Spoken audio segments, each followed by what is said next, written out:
We're now going to move into an employer session. This is going to, I'm going to call our employers up shortly, who will provide a 5-minute, and Sharon will, I'm sure from the back, you will understand what it's like to be looking at Sharon. A 5-minute summary, and then I'm going to take a Q&A directly from the floor. We've got a bit of time for this, but I think it'd be a great opportunity to ask questions of employers who are forward-thinking in terms of their work practices and planning for skills for the future. So, in no particular order, could I ask Stephen Warwick, who's Vice President, Hybrid Cloud and Head of R&D UK for IBM. Welcome, Stephen. Round of applause for Stephen. We have Adele Harris, Chief Executive Officer of Cornerstone. Please welcome Adele. We have Clive Webb, who's the Senior Professional Insights Manager at the ACCA. Welcome, Clive. And Lucy Roos-Walker, who's Chief Entrepreneuring Officer at Entrepreneurial Spark. And you'd struggle with that, Lucy Rose. Welcome. And if you have a question for Anthony, he'll field any other difficult questions that the panellists can't. I thought it was rather unfair, Anthony going first. No pressure on the employers in terms of what you're doing. So, again, in no particular order. Stephen, would you like to kick us off just for the... Yeah, well, hello, thank you for the intro. And firstly, I'm delighted to be here and representing IBM today. And I do sincerely believe and hope that this is going to be the first of many interactions that we have as a group. I don't just want us all to go back to our daily lives after this, and let's try and get some follow-up dialogue to see what we can do from an employment perspective to try and help us help you kind of type thing. So yeah, my name's Stephen Warwick. I run our hybrid cloud and our middleware business for IBM, and as part of a matrix role, I'm also head of R&D for the UK. There was a slide somewhere which shows the campus that I head up, and it's in Hursley and Winchester. We have around 2,000 research and developers on site. There's the campus right there. Yeah. What's that? Your wee house. Yeah, yeah. So there's around that's just one. That's the executive briefing centre. It was 2,500 people, 2,000 R&D, ranging from all technologies, from our machine learning to blockchain to public cloud, private cloud. I could go on with a list of technologies, but I think we see transformation is more of a practice rather than a process. We don't see it as something that we need to tick. We're continuously evolving. We're continuously transforming. And if we look at where I see we've come from in just the past 3 years, when we saw digital really take shape, we've gone from 2-year delivery cycles down to 12-week continuous delivery cycles. We've gone from looking at how we go to market with digital strategies rather than just relationship-based sales. We couldn't have done any of this without a relentless focus on how we continuously remix the skills and the talent within the team. That may be from a consultant, to a developer, to a salesperson, to a technical salesperson. We've had to completely rethink the way that we do our own talent programs. Just one example, if you think it's some of the skills that are hot in the market right now, people always say blockchain's really hot. Well, actually, a Z developer will command more than a blockchain developer right now. So we have to think about what can we do to make sure that the Z skills are still there. And we introduced, we didn't introduce it, but we rolled out pair programming, where we would take somebody quite fresh into the organization and pair them up with a Z developer to get some cross-pollination of skills. When we started to roll that out, we saw people go, well, they're not going to learn nothing from me. I've been doing mainframe programming for ages. Actually, they learned a lot from each other. This guy learned a lot about how the mainframe's programmed. This guy learned a lot about a thing called Slack, a different communication tool, a different mechanism, different tools. So we do a number of things. I think one of the fundamental shifts that I've seen from a skills development and the way that we do stuff is around design thinking. We've gone very much from software-led deliverables and capabilities to design-led deliverables and capabilities. That's enabled us to really rethink how we build the social skills. And I've heard this come up so much today, and I'm an advocate for everybody who spoke. We do see some people come out of schools, whether they're coming entering the workplace, or they're just coming out of school, and it's that social skill that's missing. How do you get into a healthy debate, a negotiation, all of those types of things? I'm very keen to make sure that we are working on them, and design thinking has enabled us to start developing them skills again by doing active role play and empathy maps and that type of thing when we build software. So looking forward to a good discussion. Thank you, Stephen. Edel? I'll stand up if that's okay.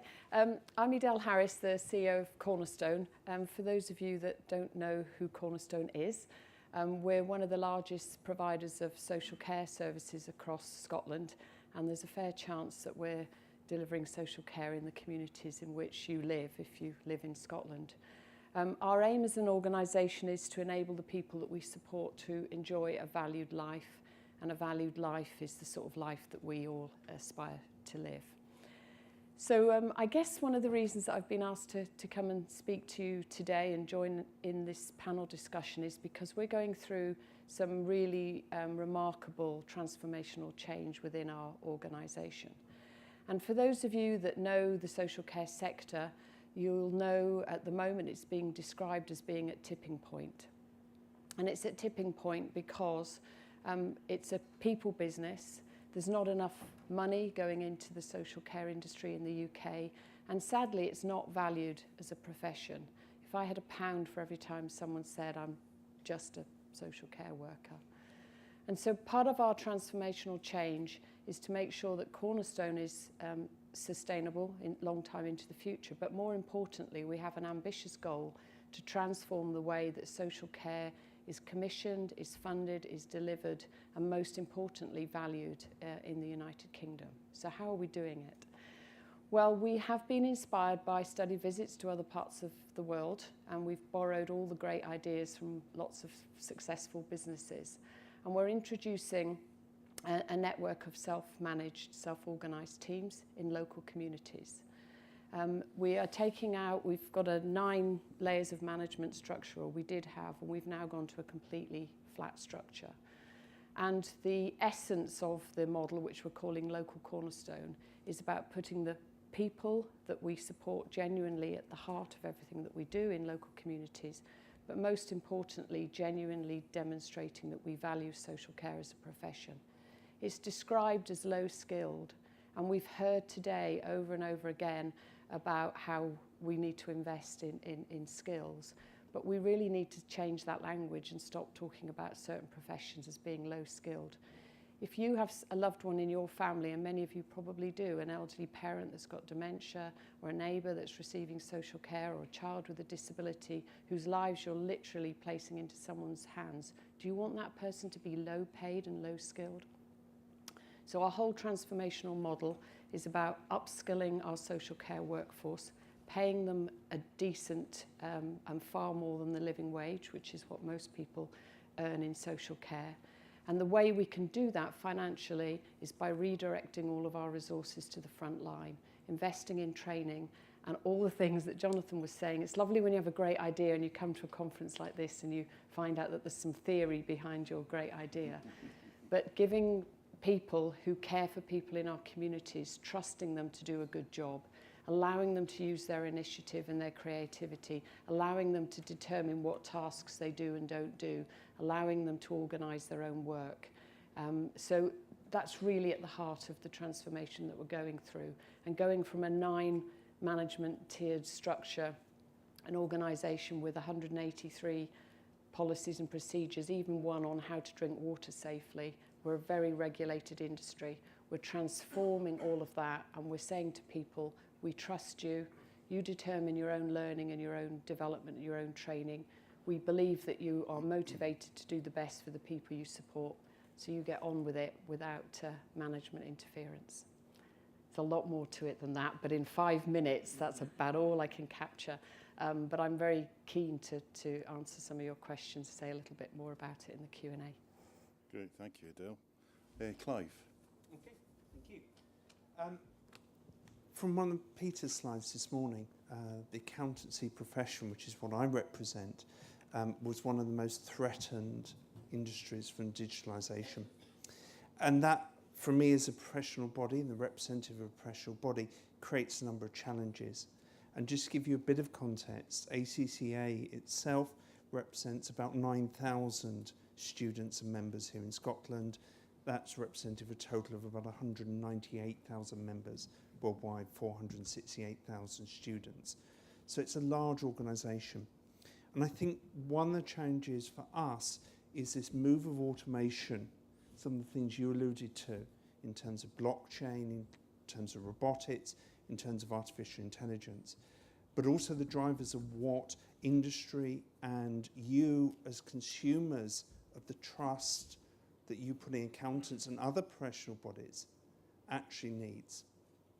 So in ACCA, we've been looking at a number of things. The first thing we are doing ongoing is thinking about what happens to the body of the accountancy profession. In business, we see robotics starting to take away traditional finance roles, core data entry being performed by programs that actually input names, addresses, relating to claims, relating to things that you enter on forms, taking away that manual entry. Higher efficiency, lower error rates, but it's still removing jobs.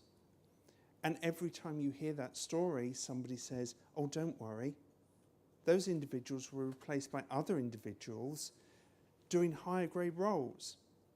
Till somebody comes and says, well, that doesn't quite hold, because that implies that those individuals actually are going to want to be reskilled and want to be retrained. And that actually causes us as a profession a set of thoughts about, well, actually that eliminates a lot of the lower entry roles. Those traditional training grounds in an accounts team are starting to disappear. That's true of the auditing profession as well. So how do we adapt, and how do we as a profession make that step to maintain that trust and quality that you all demand? So at ACCA, I'm part of what is called the Insights team, and we do a number of items of research. First of which is a body called Professional Accountants the Future. And what this did was look at the roles and the expectations of accountants going forwards and the skills they need. It identified 7 professional quotients, a greater emphasis on those interpersonal skills that we've heard everybody talk about this morning. Also the core skills of the knowledge that you need to have and the ethics you need to portray. And in the first step of changing that journey, yesterday we launched an ethics and personal skills part of assessment as part of our qualification. That's starting to address that need. We also talked to 19,000 professionals under the age of 36 to think about what they needed from the profession going forwards. They're technologically savvy. They're smart people wanting to use smart tools. Yet as a profession, we potentially aren't giving that. Certainly, we've heard this morning, as employers, as educationalists, we're not providing those people with those skills coming into the workplace. There's a gap emerging between what comes in from education, what you want as consumers of professional services, and what we as a professional body need to provide. And closing that gap as the march of artificial intelligence starts to take on even more of those roles is something that in the ACCA we're very interested in and monitoring very closely. Great. Thank you, Clive. Lucy Rose? Hi there. I'm going to give you a quick potted history of Entrepreneurial Spark for those of you who don't know anything about it. So Entrepreneurial Spark was born pretty much exactly 6 years ago. It came out of the back of my co-founder having a pretty bad experience starting up a tech startup here in Scotland. Fell to all the traps that you could in terms of a startup, and felt that there was a better way to support startups in Scotland. And Entrepreneurial Spark was born. So it was a non-for-profit social enterprise, and the idea was that we would take away all the barriers to entry for people starting businesses. So the obvious things like Wi-Fi, desk space, printing, all of those type of free coffee. all of those type of things that get in the way and often are a bit of a barrier for people. So we were very fortunate to be gifted some space here in Glasgow to kickstart our startup. It became pretty apparent when we brought in our first 35 companies that really the thing that gets in the way for most people starting and growing a business is what goes on up here, which we've all talked about today, and that was the psychological barriers that get in the way and fear that often stop so many of us doing the things that we hope to do. So we put together what we call an enablement process, and that was really where we would work with the startups one-on-one to essentially coach them and to really help them overcome challenges that were coming up really for them mentally rather than necessarily the kind of day-to-day obvious ones. I think a quote that resonates with me is it's much easier to deal with the kind of finances, as Peter talked about earlier, in terms of running a business than it is with the psychological challenges that happen in running a business. So you can find out how to read a spreadsheet from somebody. That's easy enough to do. You can Google it, as we've talked about, but actually somebody being there to help you overcome when you've got that fear. So we built a team, and I'll give you the quick history. We had our first base here in Glasgow. We then opened a space in Edinburgh and Ayrshire in Scotland, and we were then approached by Royal Bank of Scotland to roll out across the whole of the UK. So if I come up to today, we have 13 physical locations across the UK, housing about 1,500 entrepreneurs a year. We have iterated as a startup on our own proposition and have moved now to having 4 different programs where we support entrepreneurs from startup through to scale up, depending on what stage they're at, and they can be with us for up to about 18 months. But the focus, and we call ourselves specifically a people accelerator, because that's what we absolutely do. We focus on the individual, because anybody can come up with an idea, but it's the person that can execute and make it happen that will be successful. Or equally, as I was talking to somebody earlier, helping somebody realize that entrepreneurship is not for them and running a business is not for them. It's a really, really difficult thing to do. I'm sure there's many people in the room who've experienced it, and I describe it a bit like jumping off a cliff and building the aeroplane on the way down, and it certainly has felt like that from my experience, going from we're a team of 3 to a team of now 44 across the UK. And we've been growing as a startup as we've been supporting all these other startups. So for us, it's been really important to make sure in terms of our own workforce that we have employed people who have really high emotional intelligence. And that's really what we recruit people on. When they come into the business, we can help them to learn all about lean startup, customer discovery, all of the things needed to support businesses. But they need to be able to have that connection and support the people that they're working with.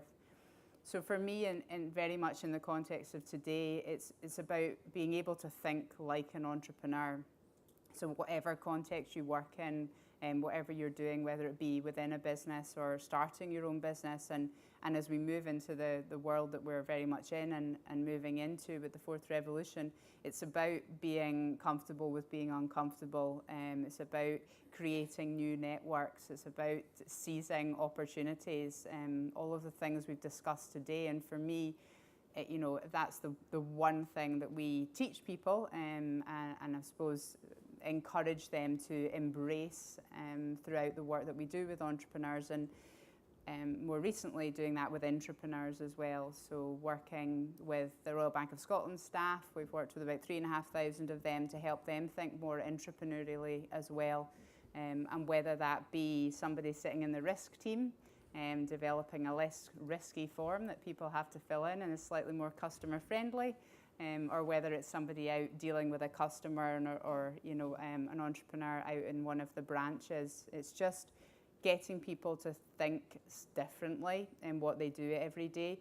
And as we were talking about here earlier, allowing conversations to happen that maybe wouldn't have happened otherwise. And that's very much what we do. We hold the mirror up to our entrepreneurs and we ask them the questions that they just do not want to be asked.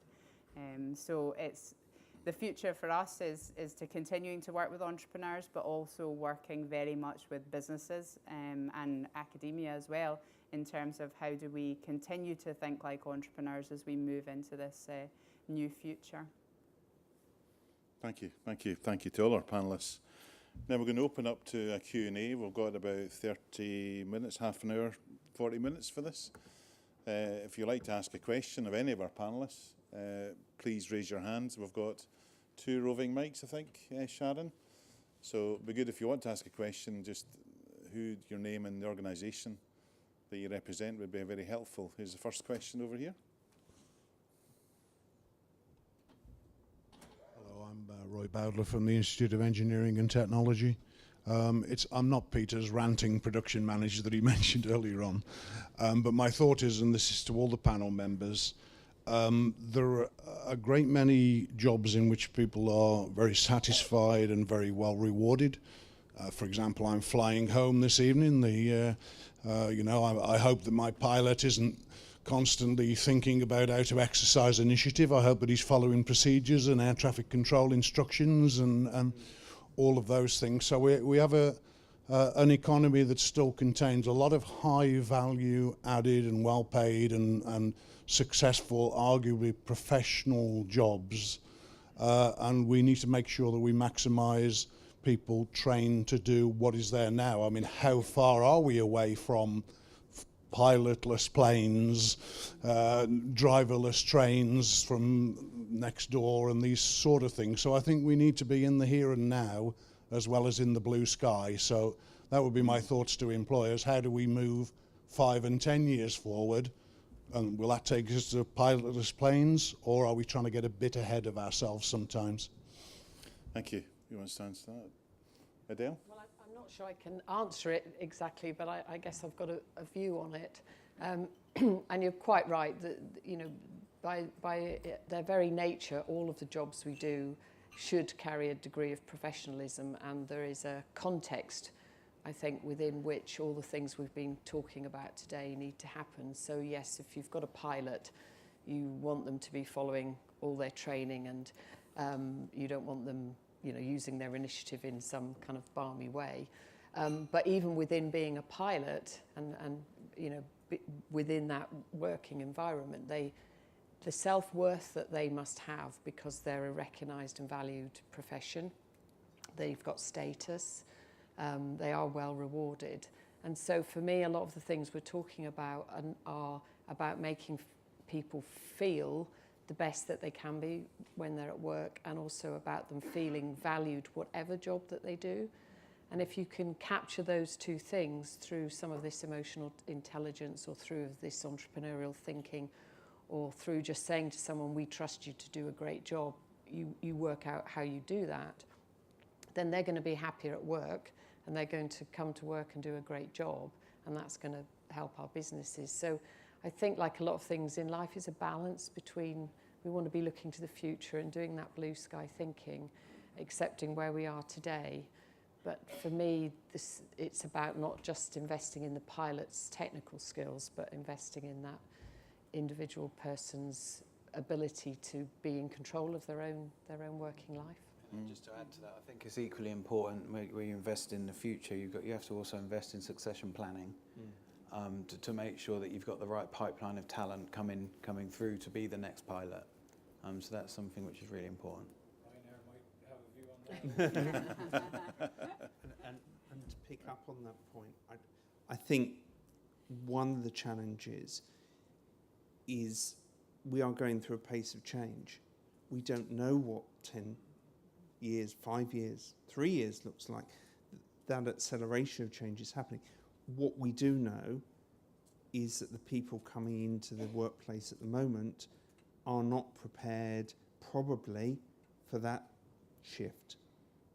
And unless we really invest in them now and start thinking about what we need to do to safeguard whatever business it is, whatever profession we work in, then we are going to have significant challenges.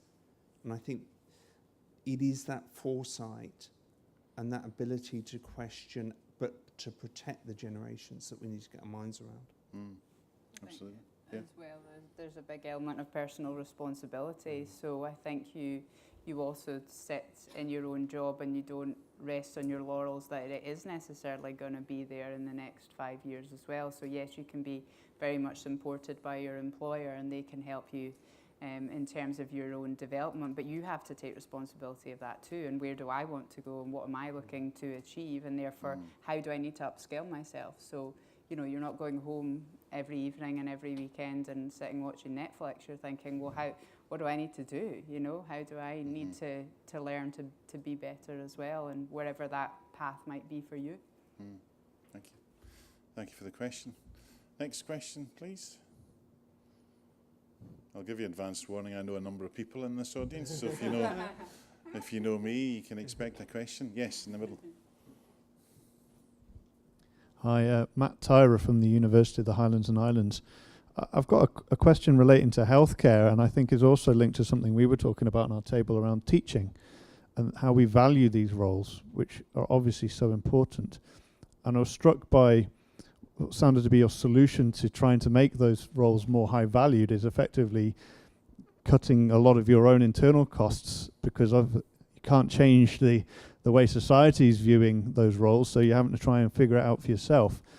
And I wondered to what degree is there a risk in that you will lose something from getting rid of all that management support, as much as it will enable some of what you're trying to achieve. And how do we also look at that in terms of teachers? And you know, what's your thoughts about what we can do as our own organisations to try and change those opportunities, not problems, versus what do we still need to try and do to shift the value of these roles at a policy level, at a national level? Thank you. Yeah, I guess there's two parts to that question, and the first is that we're getting an awful lot, Cornerstone's getting an awful lot of support and interest for what we're doing, and we couldn't do it on our own. We've got the regulators and our commissioners and the government sponsoring and supporting our endeavours. And the overwhelming thing we hear when we first start talking about our new model to people is, thank goodness someone is trying something. Because how much of our time do we spend in meeting after meeting after meeting talking about change? I guess to some degree we're doing it today, and then we'll go home and we'll carry on doing things the same way or back at work. So there's an overwhelming response that we're hearing almost daily is, thank goodness someone's trying something to try and solve some of these issues that we have. But I can't stress enough, this is not a cost-cutting exercise, it's a reinvestment. So we have also invested significantly in technology, which is very unusual in our sector because it's costly.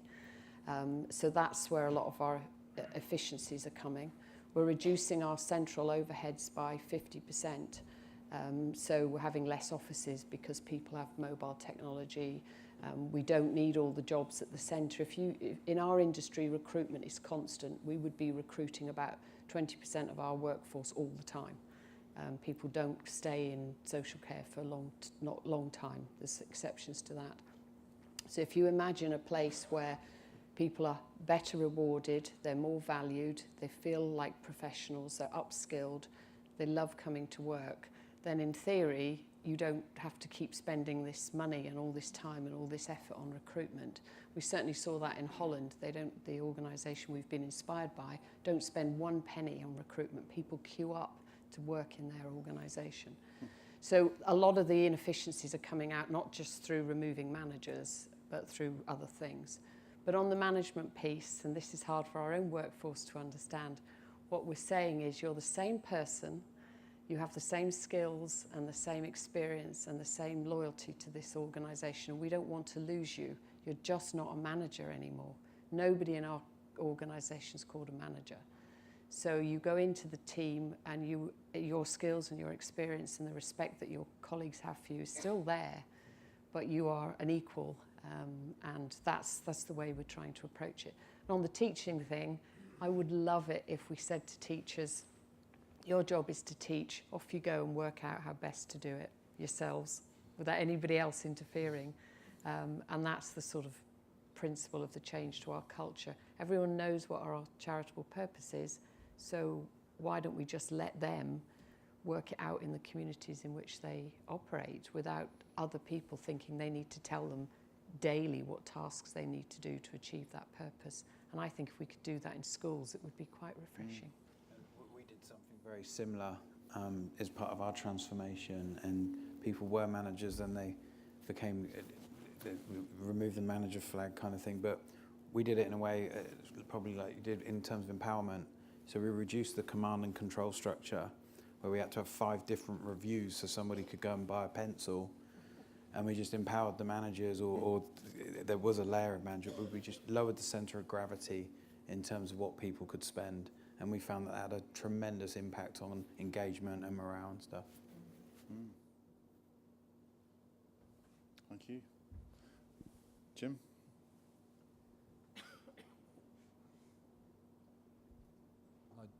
Jim Metcalf from the College Development Network. I was just reflecting on Anthony's points about well-being and the importance of well-being in this as well, and some of those comments about constantly the anxiety generated by constantly having to rethink your own career and your own futures. I just wanted a word from people obviously on the panel who are rethinking their own workplaces about the role of mental health and mental well-being in the way they're approaching the innovation in their places. Would be really interesting. Someone else go first. So we have an active focus on well-being in the workplace, and I was telling a story earlier to friends around the table. We did a pulse on site about the number one thing that we could do as a leadership team to change people's kind of coming to work, and it was to build a gym. And it works very well in a development campus environment like we have. Might not work for all our environments. And when we rolled out the gym, people could then start to integrate their work life better. They didn't have to take 2 hours in the morning or 2 hours in the evening. But one of the things that I found really interesting is I thought when we did a recheck on the gym, we thought people would say, yeah, I'm feeling bright and bushy, I'm nice and healthy. But quite a lot of the feedback, if you put it into a bucket, it would say, you've saved my family 150 quid. So it had a much different impact than we actually designed the gym for. The next one is a creche. If anybody wants to ask, that's the next thing. So then if people, a young family have started or a family have had another baby, how can they integrate that part? So we're actually actively looking at that right now on campus. The other thing that we did is we introduced walking one-on-ones. So rather than somebody sit in an office for an hour, we've got a lovely campus, we just go for a stroll. Yeah. I guess you'd expect a social care organisation to be pretty hot on mental health and well-being, and I like to think we are, so we have all the usual things that you would expect. But, and I'm not a psychologist by any means, but I think this new model, it boils down to people being more in control of what they do every day. And if we think about when we have moments of stress in our lives, whether it's at work or in our personal lives, it's usually because something is happening to us or around us that we have very little way of influencing. And so I think this whole way of working, and it's about changing the culture of an organisation to say to all of our workforce, some of whom maybe only work 10 hours a week for us, that you're valued, you're important, what you have to say means something, we're going to invest in you. Simple thing, by giving everyone a tablet, you know, it's not an iPad, so I have to be careful, but a tablet. You know, to all of us in this room, that's probably just what we'd expect for the jobs we do. It's incredible that if you give someone who's just a support assistant who works 10 hours a week their own technology, even that, they're like, you know, well, what happens if I break it? Or nobody's ever thought they were important enough to invest in them in that small way. So for me, that's the really important bit about mental health and well-being, is that people are being valued for what they do, they're being thanked for what they do, and they're in some sort of control about their working day, and whether they do a great job or not is up to them, not up to someone else. I suppose we're in a very lucky position because we have a very small workforce compared to so many other people here, and that allows us to really, I suppose, temperature check the organisation and then make changes quite quickly in terms of the feedback of what people would like to see. So we've kind of evolved over the years to introduce, basic things like working from home and giving people autonomy to, work within certain hours and all of that kind of flexible working. So that has been something that we've just learned as we've gone along, depending on what the needs of the organisation has been.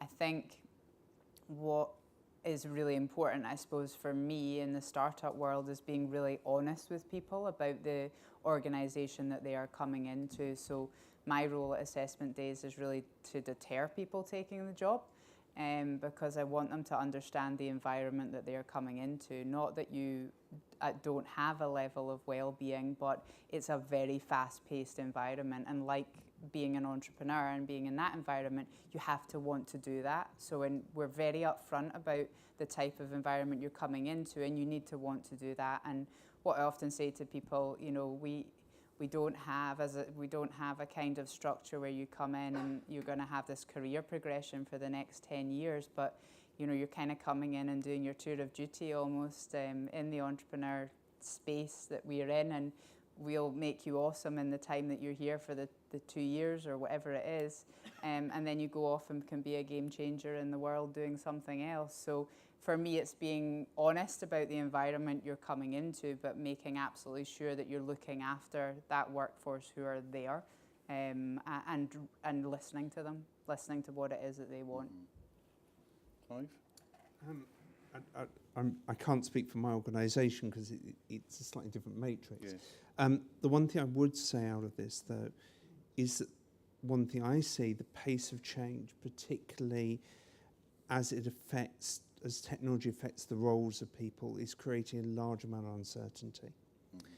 And the ability of true leaders to be able to manage that uncertainty. And that comes, I think, in two forms, not just from technology itself, but from what it means to the structures of professions, of working places that we traditionally have had, and how those are changing. We've been contemplating with some of our members what would happen if you changed the matrix of how a qualification was done. And the first thing you come up with is a massive resistance to change. And that resistance is simply founded on, I did this and I incurred the pain. Why should I encourage the next generation not to suffer? And if we continue that mentality, then we are not going to, A, be able to change anything, and B, we will end up with irrelevant roles, qualifications, models, whatever it may be, in a society that has moved away from that. And I think that's a real stress point that true leaders have to grasp and understand. They have to be on top of that game. Could I be cheeky and ask a supplementary question to Jim's question in terms of the shift? We've heard all throughout today in the presentations and the discussion, the shift in job roles, skill sets, pace of technology. There seems to be not only is that an enormous challenge to manage that really well, but to manage the conversations and train the managers to have the conversations, if you follow me. There seems to be, in your organisations, you're dealing head on and you're being innovative.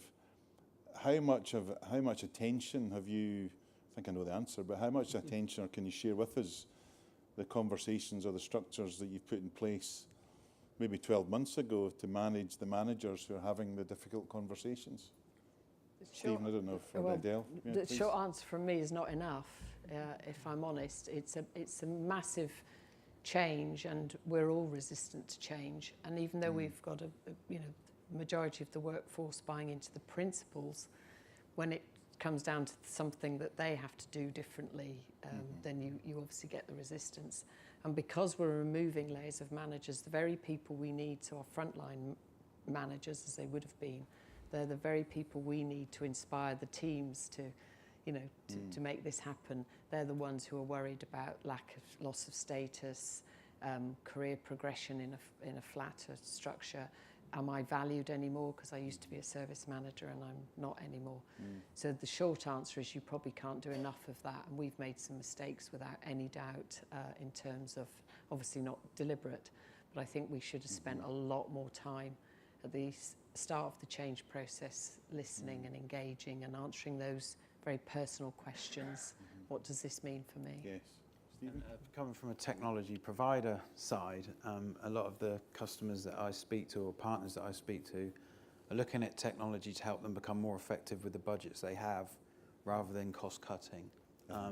So they've got a finite budget and they speak to us about how can we help them with a technology solution so they can get more out of their existing. That might mean some reskilling, it might need some restaffing, but that's kind of one of the primary technology adoption drivers. Internally, I think, well, even with, if you ask somebody in a customer base with a population of this side who's more fearful of technology, you can probably put it to a certain demographic of people who are more fearful of their roles. If you ask a 25, 26-year-old, my son who's 20, is he fearful of losing his job over technology change? He'd say, no, I embrace it. So you know, there is that as well. But I think there's an interesting point you made there, and it's something we hear a lot from the research that we do. This technology change, this industrial revolution, increasingly is now not about cutting costs, it's about efficiency. It's not about taking costs out of the cost base. It's about trying to redeploy people. And that's a different game and a different dynamic. And to your point about change earlier on, if you are seeking to redeploy and do things better, Yes. that is a positive change story, and we've got to get better at managing those emotions. Yeah. And that's when you have to remix the skill. Yes, exactly right. If you've got Yeah. people, say, working in a certain environment, and in my world, maybe they might be working in a data center, the workload may be moving to a cloud-based environment. Those people are now freed up to maybe focus on development or creating more innovation, and that's where the reskilling can come into it. I think it's about time. Most people who work in social care, for example, have come into the business because they want to care for people. And over the years, with the regulation and the bureaucracy and the systems and the processes, we hear all the time, spending too much time on paperwork and not in caring for people. And that's been a great incentive when we've been putting the messages across. This isn't about saving money, it's about freeing up your time to do the things you actually want to do and the things that make you feel good about coming to work. I was also interested, Lucy Rose, in personal passion of mine, the conversations that you described, the difficult conversations about dissuading, if that's maybe the right word, maybe that's not the right word, people who are absolutely passionate, and I've met many of them in my many decades of being involved in business, who are absolutely convinced that this is for them, and they're going to be a huge success. Yes, yeah. How do you obviously do it really well, but how do you cope, and how do you plan, and others in your organisation must be having similar conversations, and that sounds like a really... It's a really difficult conversation because you're often having, not to sell somebody, but help them realise that they've got an ugly baby, and that's a really difficult thing to do. So it's kind of often about winding them back and helping them. The thing in our setting is always about, is there a customer? So all too often people will walk in the door and they've got something that's just the most amazing thing, you know, and mum and dad love it and all their friends love it, and it's just the best thing ever, and they're going to go out and sell it to, you know, 1 million people and be the next Mark Zuckerberg. But so you have to kind of wind them back and say, well, who is the customer, you know? And so we wouldn't ever have a sort of harsh telling you that you've got no hope, but it's just being able to help them work on, right, okay, well, what is it that your customer wants? Because you've clearly recognised a pain point, so what's going to be the solution that we can help you to work on, to be able to take that to the market. But yeah, there's some difficult ones, but it comes back to the mindset. So we bring in people to Entrepreneurial Spark who are coachable entrepreneurs, who are open to us having those conversations with them. If you come in and you're just going to tell us this is it, and you won't listen to anything, there's no point. You know, I can't help you, and you know, we might as well part ways. So it's trying to work with people who are open to that feedback. Good, thank you. Other question from the floor? Yes, James, over there. Thank you, Willie. James Dunphy from Robert Gordon University. We've heard a lot about how we're equipping organisations for the future, and also how we've been supporting existing staff to change. I wondered if the panel had any thoughts on how we create great opportunities for young people to play a really effective part in high-performing workplaces, and how we prepare workplaces for that, because one of the things that we've seen over recent decades is more and more young people going into education rather than into workplaces.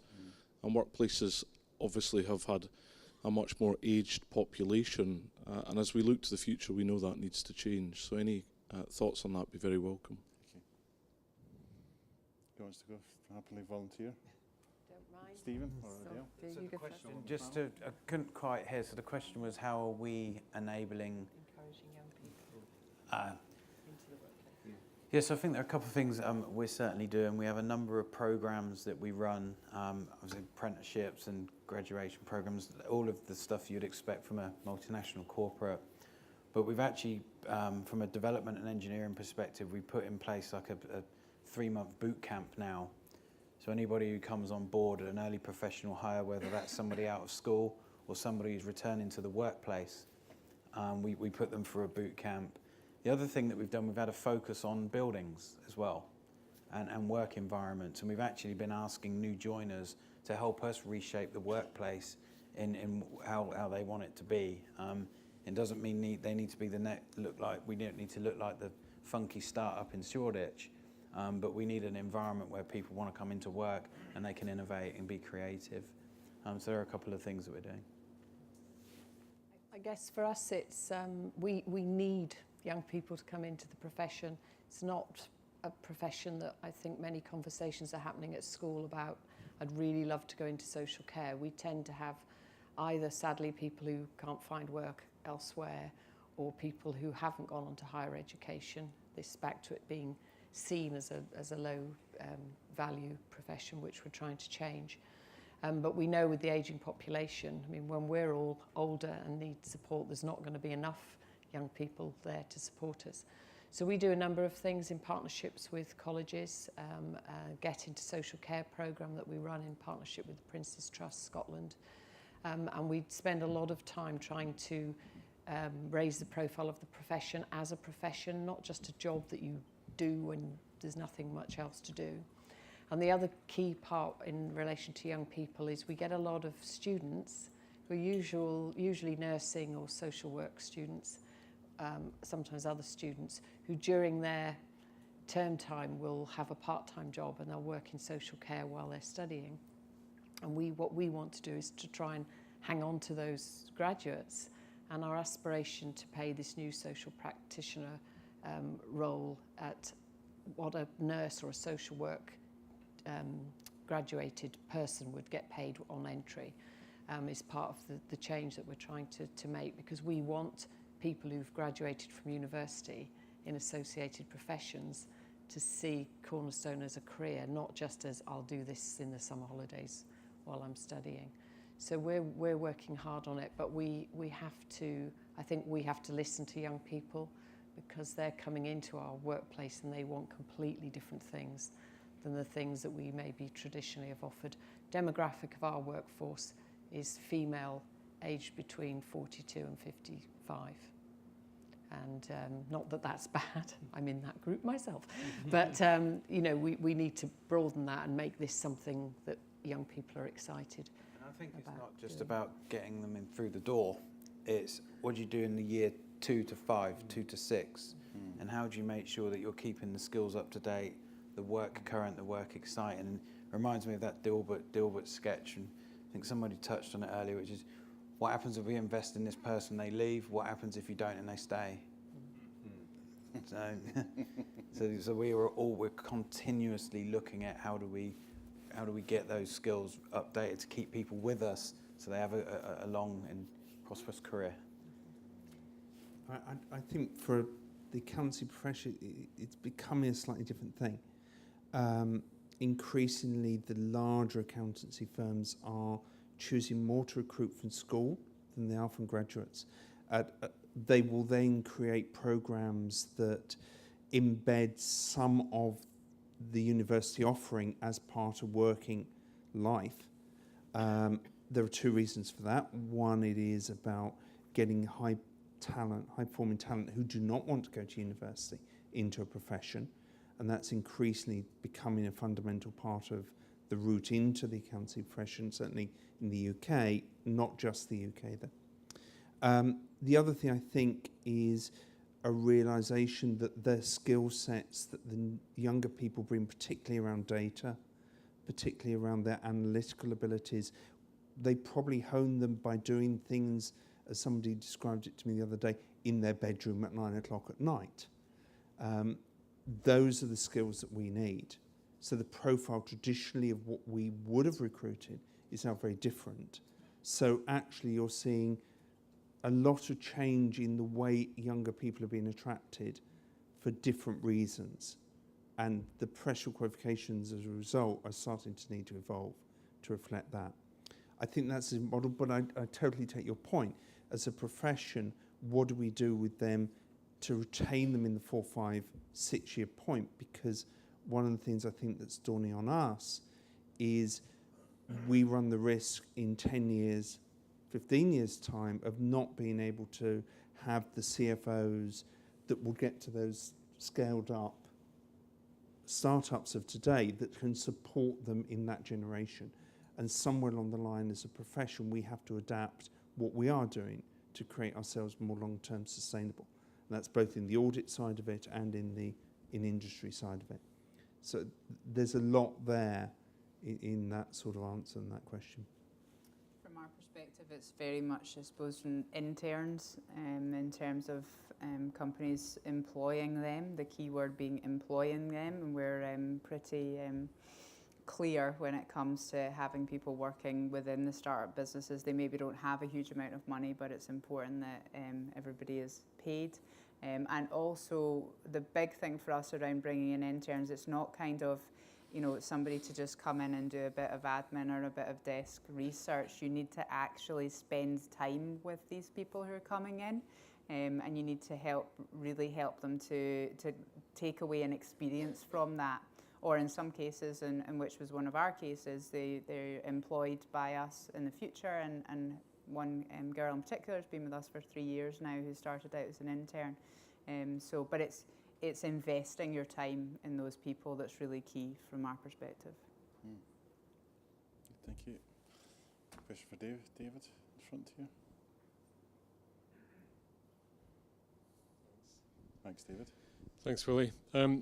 We've heard a lot today about the value of critical analytical thinking, and we've seen a couple of examples from Robin and Mushtaq of great ways of developing those skill sets in people who are preparing to enter the labour market. But given that much of the workforce of tomorrow is the workforce of today, I'd be interested in the panel's views on how you can develop some of those more advanced interpersonal analytical skills in existing employees. Good question. We're using the design process as one of the just one of the practices and one of the mechanisms to help build that. So, for example, if before design was leading the way that we built capability, a developer may get spec, they code to the spec, give it to test engineer, and the customer sees it. Now we bring customers right up into the very early stages of what we're going to build, and we go on that journey together. And during that, we will do role play. So somebody will play the role of the customer, some play the role of the developer, and whatever persona you're trying to build to. And we found that a really useful tool just by doing them. Who am I writing this code for? Who's actually going to use it? The person who buys it is very rarely, if ever, the person who's going to use it. And if they are using it, which parts of the portfolio are they using most? So we found design a really good way, and a lot of our recruiting practices now we're taking from the design schools. Yeah. Yeah. I was going to say, I'll answer this from sort of my previous experience of working in one of the Big Four.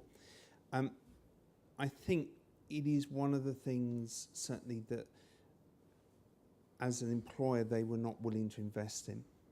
I think they assumed, potentially correctly, that you can give people a bunch of theories about critical thinking and analysis, etc., but that's never going to tell them how to apply it. And it's getting that mentality of being able to coach people on the job and appreciate where those skills are and use effective mentoring and coaching to do it. And that constant learning cycle, learning for life, rather than here's a point training course and let's actually, okay, it's critical thinking 101. It's never going to work. So I think that's about embedding culture. It's about embedding culture change. It is very difficult in a large organisation to encourage people to do that. It's harder in a smaller one as well because there aren't the people to do those steps. So somewhere along the line, you're right, it's a very difficult one to crack, but it's never going to be taught by a training course per se. It's got to be something that is ongoing part of education, coaching in the workplace, and getting people to invest that time. And in the professional world, as you said earlier on with it's you or us, that billable hour thing is a mentality that stops people investing, and that's another bit of the educational cycle in the workplace that people have got to realise. If we don't invest in whatever people it is of today, they're not going to be productive tomorrow. And for us, my colleague Sheila's here, who runs the Cornerstone Training Academy, so she probably could answer this better than I could. I believe there's an element of it that you can teach, and I'm sure it's captured in our self-organising team training when teams first come together. But I think it's more about giving people permission. Again, in a very regulated industry where everything is task-based and you're not really, in the current culture, given any freedom to think for yourself. As I said, we've got policies on just about everything. There was a court case last year, where not in Cornerstone, but somebody in social care went to work in the ice in a pair of high-heeled shoes and slipped at somebody's front door, and she sued her employer and won the case. And so, of course, all of the social care industry were told we have to write policies on telling people what sort of shoes they should wear when they go to work. And I think, so for me, I think there's a training element, but it's actually about permission. So you give people permission and you say, this is the way we do things around here. And we encourage and we reward people who see the bigger picture and do that kind of, take time to do that critical analysis. So for me, it's more about a culture than actually a training course.